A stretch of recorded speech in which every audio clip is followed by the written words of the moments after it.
नमस्कार दोस्तों, धर्म ज्ञान हिंदी कहानियां चैनल पर आप सभी श्रोताओं का एक बार फिर से स्वागत है। दोस्तों, बहुत पुरानी बात है। एक राज्य में एक धनवान कुम्हार रहता था। उसके पास ढेर सारी संपत्ति थी, पर उनकी देखभाल करने के लिए उसके यहाँ एक भी बेटा नहीं था। उसकी पत्नी बार बार बेटी को जन्म देती थी, जिससे वह तंग आ चुका था। उस जमाने में बेटे और बेटी में बहुत फर्क किया जाता था। परिवार में बेटों की अहमियत ज्यादा थी और बेटियों को बोझ समझा जाता था। इस बार भी कुम्हार की पत्नी मां बनने वाली थी।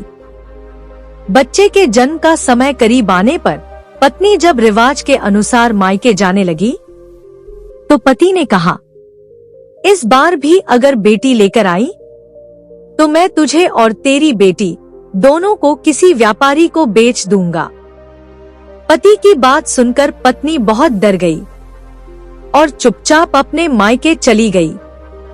लेकिन इसे उस बेचारी के भाग्य का फेर ही कहेंगे, क्योंकि इस बार भी उसने एक सुंदर सी कन्या को ही जन्म दिया। लड़की देखकर कुम्हारिन के हाथ पांव फूल गए।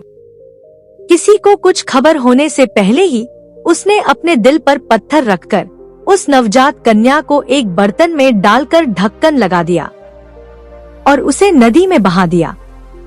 बर्तन पानी के लहरों में हिलोरे खाता हुआ बह चला। अगले घाट पर एक धोबी नदी में कपड़े धो रहा था। उसने पानी की मझधार में बहकर आते हुए एक बर्तन को देखा, तो वह धोबी तैरता हुआ बर्तन के पास गया। अंदर देखने की उत्सुकता से उसने बर्तन का ढक्कन खोल दिया। अंदर सोई एक नवजात बच्ची को देखकर उसकी आंखें खुली की खुली रह गई। वह जब बर्तन को हाथ से घसीटते हुए नदी के किनारे की ओर लौट रहा था, तभी अचानक आसमान में उड़ती एक मादा चील उस पर झपटी और बच्ची को झट से उठाकर उड़ चली। धोबी देखता रह गया और चील उस बच्ची को पीपल के पेड़ के ऊपर बने अपने घोंसले पर ले गई। उस सुंदर छोटी बच्ची को देखकर चील की ममता जाग उठी और वह चाहकर भी उसे खा ना सकी।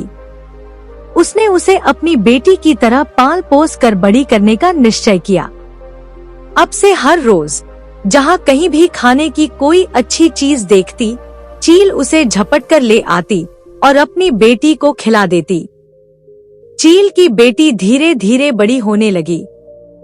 किसी के घर में जब लोग अच्छे कपड़े धोकर धूप में सूखने के लिए बाहर डाल देते, चील उसे उठाकर ले आती और बेटी को पहना देती। एक दिन राजा की बेटी जब नदी में नहाने गई, तो उसने अपने गहने उतारकर किनारे पर रख दिए। चील मौका देखकर उन्हें भी उठा लाई और बेटी को पहनने के लिए दे दिया। इस तरह कंघी, सिंदूर, आईना, सुगंधित तेल का डिब्बा आदि लड़की के सामान जहां मिलते, वह उठाकर ले आती और अपनी बेटी को देती। धीरे धीरे पीपल के पेड़ पर ही चील की बेटी बड़ी होने लगी और एक खूबसूरत युवती बन गई। अब चील को उसकी चिंता होने लगी। चील ने एक दिन अपनी बेटी से कहा, बेटी, तू अब बड़ी हो गई है और मैं रोज तुझे छोड़कर दूर चली जाती हूँ। मेरे पीछे से तुझे कोई नुकसान ना पहुँचाए, यह चिंता मुझे खाए जाती है। मुझे हर पल डर लगा रहता है। अगर मेरी गैरहाजिरी में तुझ पर कोई मुसीबत आए या तुझे किसी बात का डर सताए, तो तू यह गीत गाना, मैं झट से तुम्हारे पास उड़कर आ जाऊंगी। पीपल के पत्ते हिले और डोले, मेरी चील मैया मेरे आगे आ जाए। एक दिन एक सौदागर उसी रास्ते से जा रहा था। गर्मी से राहत पाने के लिए वह उस पीपल की छांव में बैठ गया। अचानक एक लंबा बाल उड़कर उसके हाथ पर आ गिरा।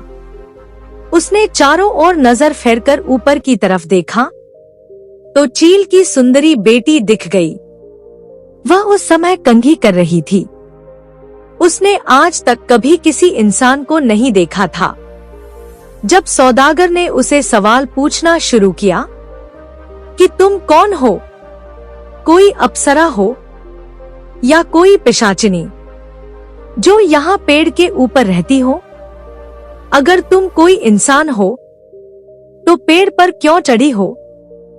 सौदागर की बात सुनकर वह डर गई और गाना गाकर अपनी चील माँ को बुलाने लगी। बेटी की आवाज सुनते ही चील उसी वक्त वहां पहुंची और बेटी को बड़े प्यार से बुलाने का कारण पूछा। बेटी ने बिना कुछ कहे नीचे खड़े आदमी की ओर इशारा किया। चील माँ ने उस जवान एवं सुंदर आदमी को देखकर सोचा कि अगर इसके साथ मेरी बेटी की शादी हो जाए तो मेरी चिंता दूर हो जाएगी।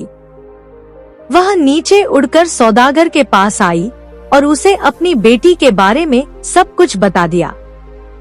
सौदागर ने कहा, मैं एक रईस व्यापारी हूँ, पर मेरी पहले से ही 7 पत्नियां हैं।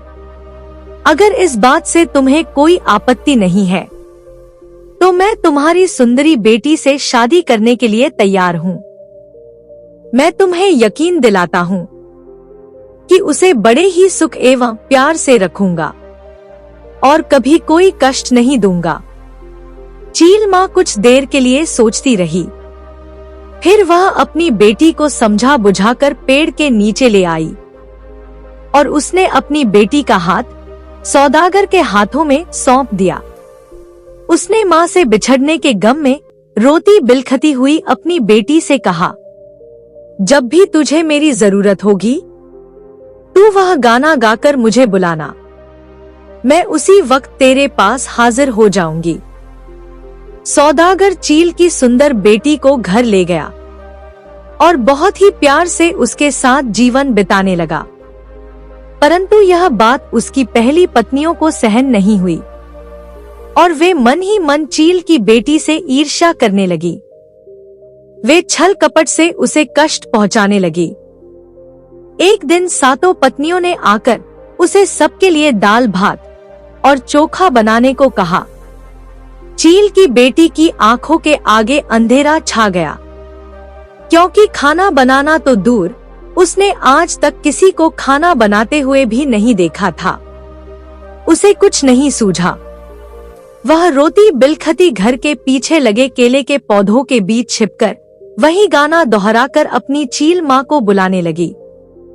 कुछ ही देर में चील उसके आगे हाजिर हो गई और बड़े प्यार से अपनी बेटी से उसे बुलाने का कारण पूछा। बेटी ने कहा, माँ, मेरी 7 सौतों ने मिलकर मुझे अकेले ही सबके लिए दाल भात और चोखा बनाने को कहा है, लेकिन मुझे तो कुछ भी नहीं मालूम। अगर मैंने यह सब नहीं बनाया तो वे मेरे पति के आगे मेरी चुगली करके मुझे नुकसान पहुंचाएंगी। चील माँ ने कहा, बेटी तू डर मत, मैं जैसा बताती हूँ तू वैसे ही करती जा। एक बर्तन में पानी डालकर उसमें एक चावल डाल देना, दूसरे बर्तन में भी पानी डालकर एक साग का पत्ता डाल देना। दोनों बर्तनों पर ढक्कन लगाकर उनके नीचे एक एक लकड़ी देकर तू घर से बाहर आकर बैठी रहना। फिर देखना तुझे दोनों बर्तनों में अक्षय भात, दाल और सब्जी तैयार मिलेंगी। ऐसा कहकर चील उड़ गई। बेटी ने ठीक वैसा ही किया। रसोई तैयार होने के बाद उसने अपनी सौतों को भात खाने बुलाया। 7 सौतों ने पहले ही अपनी अपनी थालियों के नीचे एक छेद करके रखा था। जैसे ही वह भात और अंजा परोसती, छेद से सारा रस बह जाता। फिर वे दोबारा कहती, भात खत्म हो गया है, थोड़ा और लेकर आओ। अक्षय बर्तन से खाना परोसने के कारण भात खत्म ही नहीं हो रहा था। अंत में उसकी 7 सौतनें हारकर शर्म से उठकर चली गईं। एक दिन 7 सौतों ने मिलकर चील की बेटी को गौशाला की साफ सफाई करने को कहा, परंतु उसे कहाँ साफ सफाई की आदत थी। उसने तो कभी कुछ काम नहीं किया था। वह गोहाली में गायों के बीच बैठकर रोती हुई फिर अपनी चील माँ को बुलाने लगी। चील माँ रोज की तरह झट से बेटी के पास पहुंची और अपनी बेटी से उसे बुलाने का कारण पूछा। बेटी ने फिर अपनी परेशानी चील माँ को बताई। चील माँ बोली, बेटी, तू झाड़ू की एक काठी लेकर गोहाली के इस छोर से लेकर दूसरी छोर तक फेरती जा, फिर देखना पूरा गोहाली साफ हो जाएगा। ऐसा कहकर चील माँ उड़ चली। माँ के कहे अनुसार बेटी ने यही काम किया और देखा कि गोहाली एकदम चमक उठा है। सौदागर चील की बेटी के कामकाज को देखकर बहुत प्रसन्न रहने लगा और उसे सबसे ज्यादा प्यार करने लगा। इस तरह दिन बीतने लगे। हर साल की तरह बोहाग बिहुला का त्योहार आ गया। सौदागर ने अपनी पत्नियों को कपास देकर कहा कि बिहू में पहनने के लिए कमीज, धोती और गमछा बना देना। मैं देखना चाहता हूँ कि तुम में से कौन कितने सुंदर कपड़े बुन सकती है। सौदागर की सातों पत्नियां कपास को धुनकर उसका सूत बनाकर तांत में कपड़े बुनने लगी, मगर चील की बेटी को यह सब कुछ नहीं आता था। वह रोनी सूरत लिए कपास हाथ में लेकर बैठी रही। सातों सौतों ने सोचा, इस बार यह सही तरह फंसी है। कपड़ा न दे पाने पर सौदागर इसका क्या करेगा पता नहीं, और मन ही मन खुश होने लगी। उधर बिहू के दिन करीब आने लगे। चील की बेटी फिर से घर के पीछे लगे केले के बगीचे में छिपकर अपनी चील माँ को बुलाने लगी। इस बार भी चील माँ ने उसे उपाय दिया और कहा, तू चिंता मत कर बेटी, जब तक मैं जीवित हूँ तुझे कुछ नहीं होने दूंगी। तू 4 बांस के लंबे टुकड़े ले आ और उन सब में थोड़ी थोड़ी कपास भरकर उनका मुंह बंद कर देना। बिहू के दिन जब तेरा पति तुझसे कपड़ा मांगेगा तब तू उन्हें ये चुंगे दे देना। यह कहकर चील माँ उड़ चली। चील की बेटी ने कपास को हाथ तक नहीं लगाया। यह देखकर उसकी सातों सौतों को बड़ा मजा आया। वे मन ही मन खुश हो रही थी कि इस बार सौदागर उसे घर से जरूर निकाल देगा। बिहू के दिन पति के पैरों को छूकर प्रणाम करके एक एक कर सातों पत्नियों ने उसे सुंदर कपड़े दिए और बदले में पति का प्रेम और आशीर्वाद पाया। और चील की बेटी ने 4 चुंगे उसके हाथ में थमा दिए। कपड़ों के बदले चुंगे को देखकर सातों पत्नियां ठहाके मारकर हंसने लगी। सौदागर को भी उस पर बहुत गुस्सा आया। वह कहने लगा, यह सब क्या है? तेरे बुने हुए कपड़े कहाँ हैं? उसने छोटी पत्नी को फटकार लगाई। चील की बेटी ने विनम्रता से कहा, आप मुझ पर नाराज ना होइए, एक बार इन्हें खोलकर देख लीजिए। जैसे ही सौदागर ने बांस के चुंगों का ढक्कन खोला, एक से बढ़कर एक सुंदर कपड़े निकल आए। कपड़ों की महीन बुनाई और डिजाइन को देखकर वह अपनी छोटी पत्नी पर और ज्यादा मोहित हो गया। उस दिन उसने वही कपड़े पहने और बिहू का उत्सव धूमधाम से मनाया। धीरे धीरे सातों पत्नियों को पता चला कि एक मादा चील आकर उसे सब कुछ सिखा जाती है। उन लोगों ने चुपके से वह गाना भी सीख लिया और एक दिन धोखे से चील को बुलाकर डंडे से पीट पीट कर उसे मार डाला। चील की बेटी को इसकी कोई खबर नहीं हुई। अब जब भी वह चील माँ को बुलाती वह नहीं आती थी। ऐसा कई बार होने पर उसने समझ लिया कि उसकी सौतों ने मिलकर उसकी चील माँ को मार डाला है। वह कमरे में बैठकर फूट फूट कर रोने लगी, पर उसकी चील माँ वापस नहीं आई। एक बार सौदागर व्यापार के सिलसिले में परदेश को जाने लगा। जाते समय उसने अपनी सातों पत्नियों को चील की बेटी का ख्याल रखने की हिदायत दी। पति के सामने तो वे अच्छी बनने का नाटक कर रही थी, पर उनके जाते ही चील की बेटी को घर से निकालने की योजना बनाने लगी। उन सातों ने मिलकर एक षड्यंत्र रचा, जिसके अनुसार उन्होंने भोली भाली चील की बेटी को एक व्यापारी के हाथों बेच दिया। उन सातों ने उसे बहला फुसला कर आईना, कंघी और सिंदूर आदि खरीदने के बहाने व्यापारी की नाव में बिठा दिया और योजना के अनुसार वह व्यापारी भी सुंदर लड़की पाकर नाव लेकर चला गया। नदी किनारे अपने घर ले जाकर उस व्यापारी ने उसे सूखी मछली की रखवाली करने को कहा। एक दिन मछली के पास बैठी चील की दुखी बेटी अपनी चील माँ को याद करती हुई गाने लगी। कुम्हारिन माँ ने बहा दिया, चील माँ ने उठा लिया।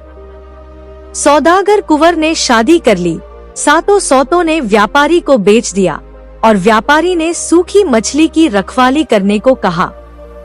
उसी समय नाव में सामान भरकर उसका पति सौदागर उसी नदी के रास्ते से घर वापस आ रहा था।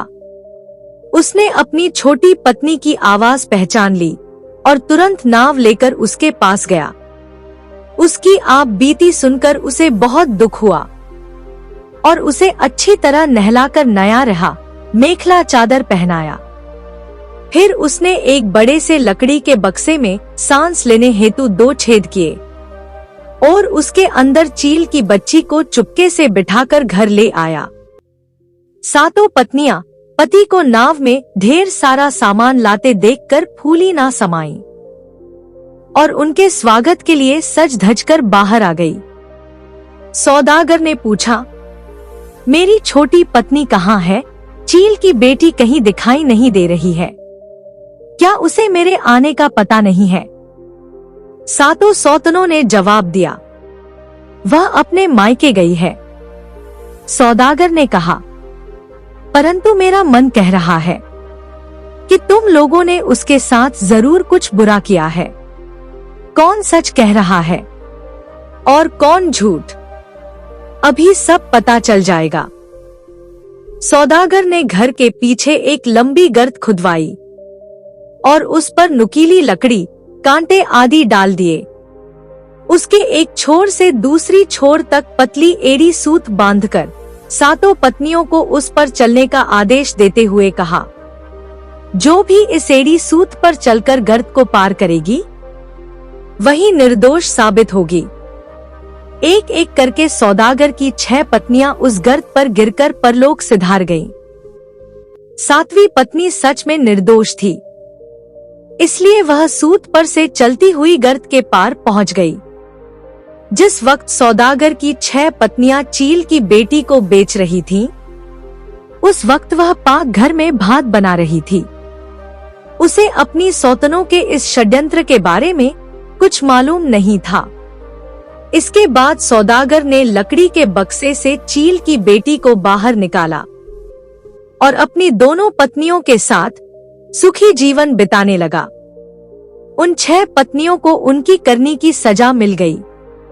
दोस्तों, अगर आपको हमारी यह कहानी अच्छी लगी हो तो इसे लाइक करके हमारे चैनल को सब्सक्राइब भी जरूर कर लीजिएगा, ताकि हमारी अगली वीडियो का नोटिफिकेशन आपके पास सबसे पहले पहुंच सके। धन्यवाद दोस्तों।